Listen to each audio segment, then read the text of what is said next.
a retired widow living alone in a snow-covered cabin, a daughter fleeing heartbreak with a child who no longer speaks, 4 orphaned tiger cubs delivered to their doorstep by fate or something more, a home invasion in the dead of winter, and a truth so unbelievable it left police stunned. The wild returned to save the one who saved them. This isn't just a story of survival, it's a story of redemption, of silent bonds, and of how miracles sometimes wear fur. Before we begin this unforgettable story, would you mind sharing where you're from in the comments and if stories of love, loyalty, and second chances move you? Please give this video a like and consider subscribing. Spring arrived late in Hollow Creek, Oregon. Snow still clung stubbornly to the pines atop the ridge, but the valley below had begun to stir, green shoots pushing through thawing earth, robins announcing their return, and the distant murmurs of the Hollow Creek River finding its voice again after winter silence.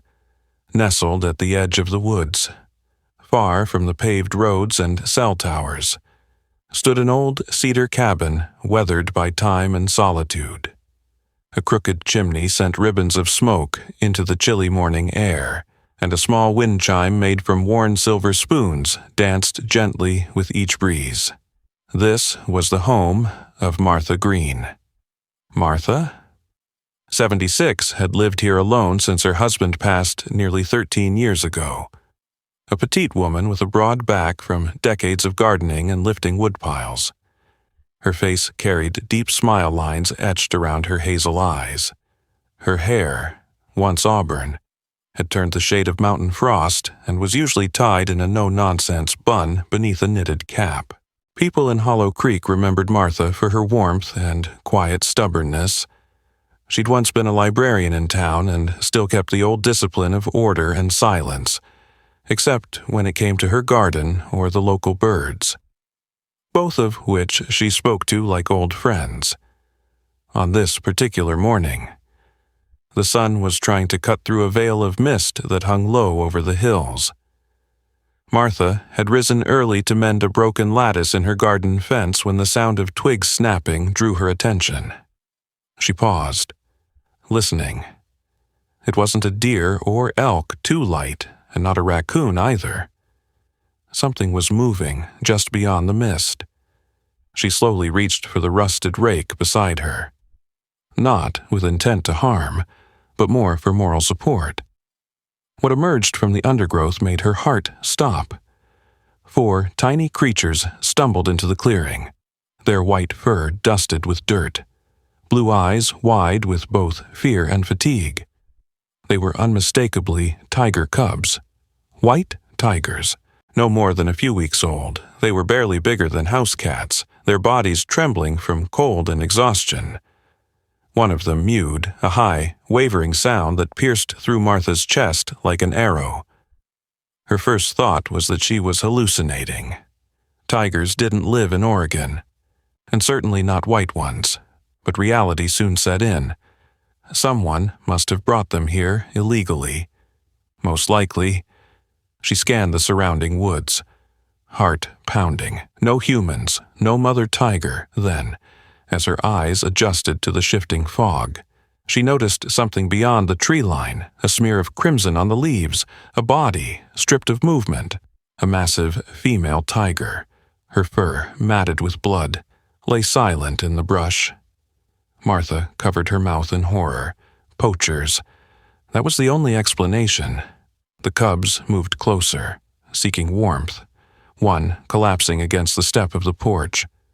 Martha, still in her heavy garden coat and muddy boots, moved slowly toward them. Her instincts, the same ones that had helped her raise 2 children and a dozen rescue animals over the years, kicked in. She gathered them one by one, wrapped in the thick quilt she'd left on the porch swing. The first was male, slightly larger than the rest, with a reddish patch near his right ear. She'd later name him Casper.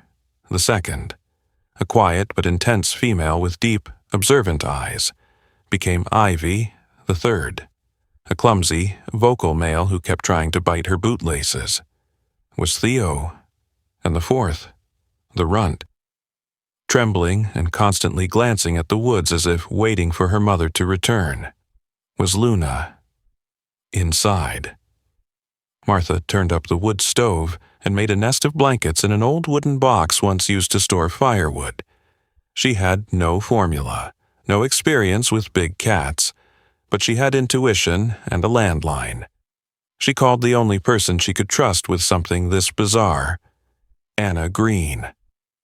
43 was Martha's daughter, a tall, lean woman with tired blue eyes and ash-blonde hair, usually tied back in a rushed ponytail. Anna had the look of someone constantly thinking 2 steps ahead.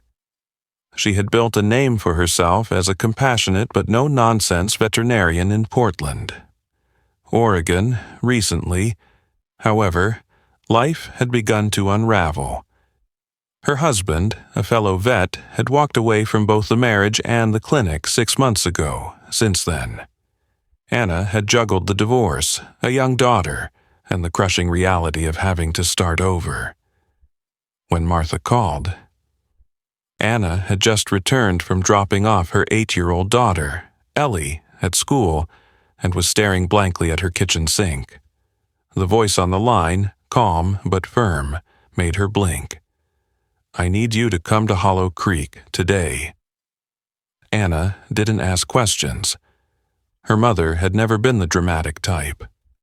She packed Ellie her essentials and began the long drive up through the winding forest roads. When she arrived at dusk, the sun was fading behind the pines, and the smell of wood smoke greeted her like an old friend. Ellie, a pale child with freckles and shy eyes, immediately perked up when she saw the 4 cubs nestled near the hearth. Her voice, usually quiet and cautious, broke into a gasp of wonder. "Are they real, Grandma?" Martha simply nodded. "As real as you and me." Anna examined the cubs carefully, checking for wounds, signs of dehydration, malnutrition. She didn't speak for a while. Then, finally, with a slow exhale, she looked at her mother. "You're serious about keeping them temporarily," Martha said, though they both knew the answer was already yes. Anna didn't argue. Instead, she knelt beside her daughter, who had begun naming them aloud. Starting with the smallest, "This one is Luna," she whispered, cradling the cub gently, and so the names became official. Night fell over Hollow Creek, the stars blooming over the dark spine of the forest ridge. Inside the cabin, 4 tiger cubs slept in a bundle near the fire. Ellie dozed beside them, her head on her grandmother's lap. Anna sat at the table, writing notes in a leather-bound vet's journal, and Martha, her hands folded, her eyes soft, looked out the window into the vast, wild dark. Something had shifted. She didn't know what the future held, but for the first time in years, the silence in the cabin didn't feel like absence. It felt like the beginning of something worth holding on to. The air in Hollow Creek remained crisp well into April. Mornings were still veiled with frost, and the evenings brought with them the quiet rustle of pine trees preparing for spring. Within the cedar cabin tucked at the edge of the woods, time seemed to stretch and blur. For Martha Green, sleep had become a luxury she could no longer afford. Raising 4 white tiger cubs was not a task one stumbled into lightly, especially not at 76. Yet Martha had taken it on without hesitation, driven by instinct and a heart that refused to turn away from helpless creatures. The days quickly fell into a rhythm, sterilizing syringes, preparing formula with precise measurements, keeping heating pads in place, and monitoring the cubs' weight and growth. Every 3 hours, dawn, midday, midnight, she would rouse herself, blanket draped over her shoulders, to feed the tiny tigers who saw her not as a human, but as a mother. Casper, the biggest of the 4, was the first to respond to her voice. Ivy, always alert, had a way of tilting her head at Martha as if trying to read her thoughts. Theo was the most vocal, mewing impatiently before every feeding. And then there was Luna, quiet, gentle, and often curled up in the crook of Martha's arm as she dozed in the rocking chair. The bond between them was growing in ways neither logic nor instinct could explain. Yet, with that bond came a subtle danger. Martha, mindful of the warnings Anna had shared, began making small adjustments. She wore gloves when feeding. She avoided eye contact during rough play. She handled them less and less necessary, trying not to allow too much familiarity. These were not house cats. They would grow into powerful wild creatures. The goal was not to tame them, but to help them survive long enough to return to the wild. Still, it was hard to resist their purring as they fell asleep beside the hearth. Or the way Ivy would paw at her apron, or the soft, rhythmic breathing of Luna on her lap. On some nights, Martha found herself speaking aloud as she folded laundry or boiled milk, her words directed at the cubs who followed her movements with innocent eyes. In the midst of this transformation, Anna Green and her 8-year-old daughter Ellie had begun settling into the cabin more permanently. Anna, tall and angular with tired, blue-gray eyes, moved with quiet precision, unpacking only the essentials, keeping her vet kit within reach. She kept her hair tied tightly and often wore the same navy sweatshirt, as if trying to stay invisible. Anna's heart was torn professionally. She knew these cubs were dangerous, their behavior unpredictable, personally. She couldn't deny the change she saw in her mother. Martha moved with a new sense of purpose. Her arthritis, once a near-daily complaint, barely earned a mention. She hummed while cooking, even laughed softly when Theo knocked over a tin of flour. And then there was Ellie. The little girl had been quiet since the divorce, withdrawn, hesitant to speak, often burying herself in books or staring out windows. But with the cubs, Ellie began to come back to life. She spent hours lying on the floor near their enclosure, whispering stories to them, sketching them with colored pencils. Her favorite, without question, was Luna. There was something about the smallest tiger that mirrored Ellie's own demeanor, gentle, easily startled, but drawn to closeness. Ellie would sit cross-legged with Luna resting her chin on the child's knee, both gazing out the window at the same patch of forest beyond the garden. One evening, as Martha prepared the last round of formula for the night, she caught Anna watching her from the kitchen doorway. "You look tired," Anna said quietly. Martha stirred the formula without glancing up. "I've been tired for years. This is different." Anna hesitated, then crossed the room and sat at the table. "Do you think it's safe?" "Mom, for Ellie. I mean, they're already growing faster than expected. They won't be here forever," Martha replied, "and we're doing everything right. No cuddling, no treats, no baby talk, but Ellie's attaching to them. To Luna, especially." "I know." There was a pause, filled only by the sound of milk warming on the stove. "She's sleeping through the night again," Martha added softly. "She hasn't done that since, before." Anna said nothing for a while. Then, "You've changed too." Martha looked up, her eyes kind but firm. "We all needed something. Anna, I didn't know what until they arrived, that night, after the cubs had been fed and returned to their lined box in the spare bedroom."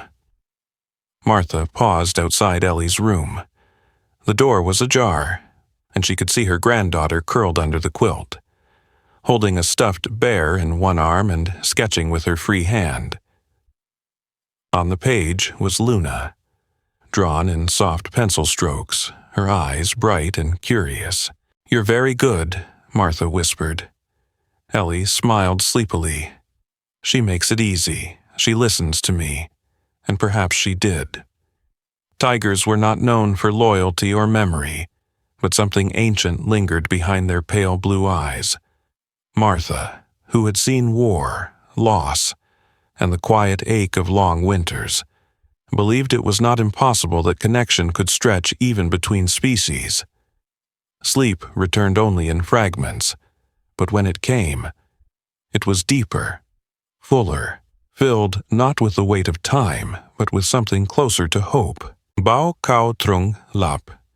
Kong ko shitiet nau trung wa shuang truok huok noi dungos. Tat ka kasti tiet trung chung, ju tuen theo fan tom tat juok yu ko. Kong them shitiet pun guai fem visho feb. Han vat ku juok tieptuk fat trien jung tuyen.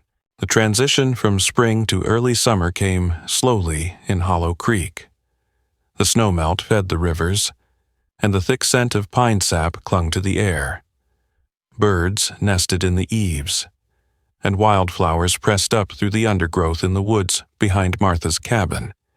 Inside, the space that had once felt cavernous in its silence now brimmed with noise, gentle growls, the soft thump of paws, and the occasional crash of something knocked from a shelf. The tiger cubs were growing, fast. By the time they reached 3 months, their baby teeth had fully come in, their blue eyes darkening into stormy green gold. Casper was now the size of a medium dog, with powerful legs and an unrelenting need to climb. Ivy grew sleeker and more reserved, with an unnerving ability to vanish and reappear silently. Theo remained loud and clumsy, often dragging blankets across rooms for reasons known only to himself. Luna, while still the smallest, had grown bolder, especially when Ellie was nearby. Martha had reached her limit. It wasn't just the increasing weight of the cubs or the frequency with which they escaped the makeshift barriers in the house. It was instinct, a deep, firm knowing that the time had come to shift the way she cared for them. They needed space. They needed nature. That's when she called Ben Tuckett. Ben had been a friend for nearly 50 years, a former game warden, now retired. He lived half a mile up the ridge in a log house that looked like it had grown from the forest itself. With his weathered jeans, patched flannel, and leather boots worn thin at the soles. Ben was a quiet giant of a man, one of those people who said little but noticed everything. His hands were scarred from years of trail work, and his back carried the curve of someone who'd spent more time outdoors than in. He didn't need convincing. "You'll need reinforced fencing," he said, squinting at the patch of meadow behind Martha's cabin. "Double-gauge wire, at least 8 feet tall, and logs for climbing. These aren't bobcats. They'll get bored if there's nowhere to move." With Ben's help, and a few old contacts he still trusted, they began building. The enclosure took shape over the course of 2 weeks, a quarter-acre space ringed by timber posts and thick wire, with overhanging branches and large logs arranged into makeshift platforms.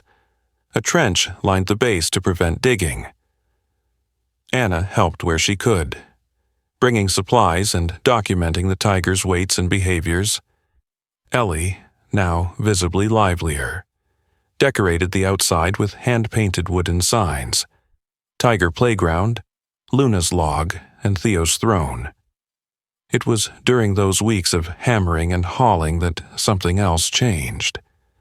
Ellie started speaking more, at first in short phrases, then full sentences, and then in long, meandering stories that she told the tigers while sitting cross-legged beside the enclosure. Her voice, once barely above a whisper, carried across the garden in soft, musical tones. Luna was always closest, her ears twitching at every word. Anna noticed the change too, She had never called it depression, not aloud, but she'd known her daughter's silence went deeper than simple shyness. The divorce had hollowed something in Ellie, but now, here, surrounded by creatures who made no demands and offered no judgment, her child was beginning to come back. One morning, as they finished securing the last section of the fence, Martha stood beside Ben, brushing sawdust from her sleeves. "They'll still need to be moved to the sanctuary eventually," she said, almost to herself. Ben nodded. "I spoke to my contact at Ridgefield Rescue. They had space lined up, but—" He trailed off, glancing up toward the distant mountains. Smoke curled faintly in the sky. "There's a wildfire?" Martha asked, alarm tightening her voice. "Started 2 nights ago," Ben confirmed. "South of the lake. It's creeping north. Ridgefield's on emergency lockdown. They're pulling in injured animals, rerouting staff. Won't have room for these 4 for a while." Martha didn't answer. She simply looked toward the enclosure, where ivy leapt gracefully from a log to a branch, tail swishing in the breeze. They were growing stronger by the day, back in the cabin. Anna read the emergency bulletin on her tablet and sighed. This might delay things for months. And we don't know how big they'll get by then. "They're already getting big," Martha murmured, "and smart, despite the delay." They continued preparing the tigers for eventual release. Feeding routines shifted, less formula, more raw meat from local game suppliers. Interactions were reduced. Ellie was told not to touch them anymore, only observe. She obeyed, mostly, but sometimes, when no one was watching. She would press her hand lightly against the wire and Luna would lean into it, purring softly. One rainy evening, as thunder echoed across the valley, Martha sat in her rocker by the window, watching the tigers through the glass. She held a cup of tea in both hands, her knuckles stiff but steady. Anna approached and sat across from her. "I've never seen you like this," she said quietly. "Like what, alive?" Martha smiled faintly. "They remind me that I'm still useful. You've always been useful." "Mom?" "Maybe. But now I remember what that feels like. Outside." The rain fell harder, drumming against the enclosure roof. The cubs huddled together beneath a wooden platform, Ivy resting her head on Theo's flank, Casper half asleep, Luna watching the house with those pale, knowing eyes. Anna leaned back, folding her arms. "I just hope we're not making this harder." Martha turned toward her. "What do you mean, the longer we keep them here?" "The more attached everyone becomes. Ellie, you, them. What happens when it's time to say goodbye? We'll do what's right," Martha said after a long pause. "Even if it hurts." That night, Ellie placed her newest drawing beside Martha's journal. It showed the 4 tigers in their enclosure, with a 5th figure, a small girl sitting outside the fence, holding a notebook, smiling in the quiet that followed. The old cabin stood firm against the storm, and the wind carried with it not just the scent of pine, but something deeper, unspoken promises and the weight of time passing too quickly. By mid-December, Hollow Creek had retreated into itself. The first heavy snowfall had blanketed the mountains in silence, burying the trails and hemming in the valley like a white curtain.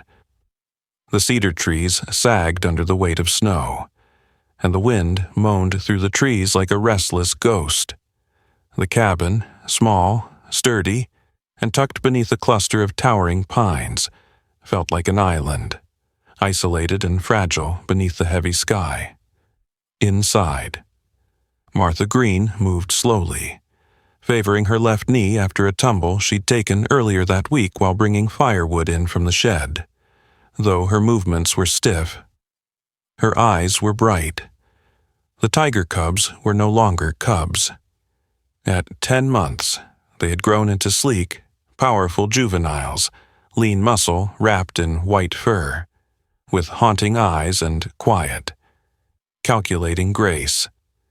The enclosure behind the cabin had held up through the seasons, and each tiger had carved out its own territory within it. Casper, ever the dominant one, often lounged on the highest log, keeping watch. Ivy favored the shaded corners, while Theo patrolled the perimeter. Luna, more reserved, spent much of her time near the eastern fence, closest to the house, that evening. The wind picked up and snow began to fall again. Martha lit the stove, boiled water for tea, and settled into her rocker with a blanket around her shoulders. The house was quiet. Anna and Ellie had gone into town earlier that day, Anna to collect medications for a local client, and Ellie to visit her former art teacher. Martha, though used to solitude, found the cabin eerily still without them. She nearly didn't hear the knock at the front door. It came soft at first, 2 raps, then silence. The wind howled outside. She stood, hesitant. No one visited during snowstorms unless it was urgent. She opened the door a crack and found 2 men on her porch. One wore a stained brown parka and a knit cap pulled low. The other was younger, lankier, with sharp cheekbones and darting eyes. Their truck, a dented silver pickup, was idling at the base of the driveway. The man in front spoke first. "Ma'am, sorry to bother you. Power company. We got a report of downed lines in this area. Wondered if we could use your phone. Our radio's out." Martha frowned. The power was still on, and utility workers didn't show up unannounced, especially without ID or a marked vehicle. She tightened her grip on the door. "Phone line's out too. Try the house 2 miles back. They've got a satellite unit." The younger man stepped forward. "Come on, lady, it's freezing. Let us in to warm up. Just a minute." "No," Martha said firmly. "I don't know you." That was when the older man's voice turned hard. "We're coming in, now." She saw it then, the glint of a weapon beneath his jacket. Instinct overrode fear. She slammed the door, bolted it, and backed away. Her phone was useless. Still no signal. The shotgun in the bedroom was locked away, unloaded. Her only chance was to escape, to get outside, to the shed or the woods, where she might find cover. She moved quickly, grabbing her coat and pushing through the kitchen toward the back door. Her heart pounded, behind her. She heard the crack of wood splitting. The men had kicked in the front door. She yanked open the back door, but the porch steps were slick. Her foot slipped.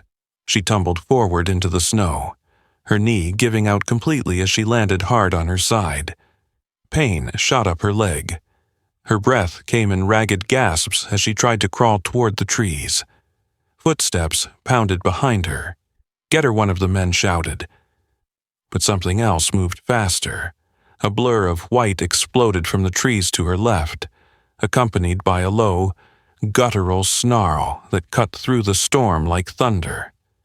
One of the men shouted in panic. Another flash, another shape leaping from the shadows. Then another and another. 4 white tigers emerged from the darkness, their eyes glinting with feral light, their bodies sleek and muscular. Ivy launched herself at the man with the weapon, knocking him flat in the snow. Theo and Casper flanked the other, cutting off his retreat. Luna, the smallest but fastest, placed herself between Martha and the chaos, tail flicking, growl low and steady. The men screamed. One managed to scramble to his feet. Firing a shot blindly into the night, it went wide. Casper lunged again, stopping just short of contact. The predators were not attacking to kill, they were corralling, defending. The invaders fled, slipping and stumbling. The 2 men fled back to their truck, slammed the doors, and tore down the icy driveway. The tigers did not follow. Instead, they remained near Martha, forming a loose circle around her in the snow. She lay trembling, overwhelmed, not from fear, but from awe. Rusty breath formed clouds in the cold. Ivy paced behind her. Theo snorted, then sat. Luna stepped closer and nudged Martha's shoulder with her broad nose. "You came," Martha whispered. "You knew," when Anna and Ellie arrived 30 minutes later. The snow was still falling. The door hung broken on its hinges, but Martha was safe, seated in a chair, a wool blanket draped over her shoulders. The tigers had returned to the woods, disappearing like ghosts. Ellie said nothing at first, but later that night, she pulled out her sketchbook and drew for hours. In the morning, she placed the page on the kitchen table. It showed her grandmother in the snow, 4 white tigers standing guard around her like ancient guardians. She titled it, "The White Protectors."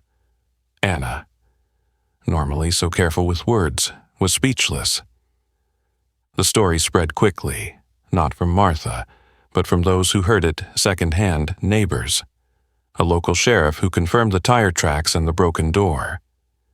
Even animal experts who dismissed it as fantasy, but the prints in the snow were real. So were the claw marks. So was the safety Martha lived to see another day. Morning came with a hush after the storm. Snow lay heavy on the rooftops and clung to the branches like a secret held close. The cabin's front door had been replaced with a temporary plywood slab, and inside, the warmth of the fire brought color back to the world. Martha Green sat at the kitchen table with a thick blanket wrapped around her shoulders and a steaming mug in her hands. Her knee ached from the fall, but her eyes were alive, brighter than they had been in years. Anna was pacing near the stove, phone in hand, speaking with quiet urgency, across from them. Ellie sat cross-legged on the floor with colored pencils scattered around her, shading in the snowy background of her latest sketch. The image depicted 4 white tigers half concealed in pine shadows, their eyes glowing like distant stars. Less than an hour after sunrise, a green and white sheriff's SUV pulled into the driveway. Sheriff Clayton Bell stepped out, his broad frame wrapped in a heavy wool coat. In his mid-50s, Clayton had a square jaw, a weathered face, and the steady, tired gait of a man who had seen too much, but still showed up when it mattered. He'd grown up in Hollow Creek, gone off to serve in the Marines, then returned to take up the badge in the only place he'd ever called home. He was accompanied by a younger man, Ranger David Mora, a fresh-faced wildlife officer in his early 30s with dark brown skin, alert hazel eyes, and a calm presence. David had moved to Oregon just a year earlier from Arizona and brought with him a quiet curiosity and deep reverence for animals. He was rarely seen without a notebook and wore a pine green jacket that still looked almost new. "Miss Martha," Clayton greeted with a nod as she opened the door. "Heard you had some trouble. That's one word for it," Martha replied, her tone dry but warm. The 2 men stepped inside, stamping snow from their boots. Anna brought coffee while Ellie remained silent, eyes flicking up from her drawing only briefly. After Martha recounted the night's events, they followed her outside. Tracks were still visible beneath the fresh snow, boot prints, drag marks, and farther out, paws, huge, unmistakable paw prints. David crouched, touching the edge of one. "These are tiger tracks," he said, voice calm but filled with disbelief. 4 of them, at least 300 pounds each. Clayton examined the shattered front steps, the claw marks on the porch rail, and the streak of blood by the tree line. "We'll file the report," he said, turning to Martha. "But you'll understand, this is going to raise eyebrows. I imagine it will," Martha said evenly. Back inside, David lingered, flipping through Ellie's sketchbook with quiet interest. "She sees clearly," he said gently. "This is remarkably accurate. She doesn't make things up." Martha replied. Anna returned from the bedroom with a small box. "Camera footage," she said. "We installed a security system last year. Mom insisted on it, but never liked using it. It caught most of what happened. David took the drive. That might help with the report." "I don't care about the report," Martha said. "I care that people understand they came back, they protected me. The story spread faster than wildfire in a dry valley. At first, there was skepticism. Wildlife biologists dismissed the behavior as coincidence. Reporters called, but Martha refused interviews. It was Sheriff Bell who confirmed the evidence to the local news, prints, blood, and security footage that clearly showed 4 large tigers encircling 2 armed men from there. The legend took root. Children at Hollow Creek Elementary whispered about the White Guardians. An older woman named June, who ran the cafe downtown, painted a mural of the tigers across the wall of her back room. Folks left raw meat near their barns just in case, and somewhere in the hush between the rumors and the reality, something quiet shifted. Anna made her decision on a Wednesday. The snow was melting slowly, revealing patches of damp earth and broken pine cones. She stood at the edge of the enclosure, watching Theo bat at a half-buried log while Ivy stretched in the pale morning sun. "I'm not going back to Portland," she told Martha. "Not yet." Martha didn't react at first. She only nodded. "I've talked to the clinic. They've agreed to let me operate a remote branch here, part-time. I'll see local cases. And maybe teach Ellie here. I thought you might," Martha said, a smile tugging at her lips. Ellie was outside more often now. She spoke freely, sometimes laughing with a sound that startled even herself. She fed the birds, tended the herb bed, and drew more than ever her room, once a temporary stop, now overflowed with books and charcoal sets. She no longer asked when they were going back. This was home now. Martha, for her part, finally agreed to let Ben help install a proper camera system. She even let Anna replace the broken front door with a reinforced one, but at every town meeting, at every neighbor's worried suggestion that she adopt more modern protection, she would simply shrug and say, "My kids in the trees are better than any alarm." She still called them kids. Casper, Ivy, Theo, and Luna had begun spending less time in the enclosure and more in the surrounding forest. Their appearances became rarer, quick glimpses between trees, paw prints left in the garden, the occasional flash of white near the river bend. But they were never far. On still nights, their distant calls echoed through the valley like a song from another world. One morning in early spring, Martha stepped outside with her coffee and saw all 4 of them perched in the clearing beyond the house. They did not move, did not approach. They watched her, calm, regal, distant. She raised her hand in a silent greeting. Then, one by one, the tigers turned and vanished into the trees, not gone, just free.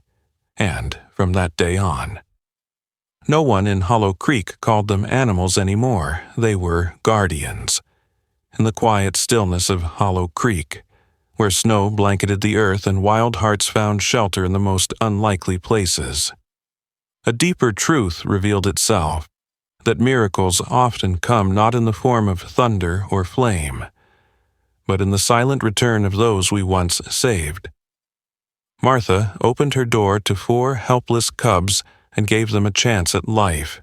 In return, they gave her protection, purpose, and something far more eternal, proof that kindness given freely is never lost.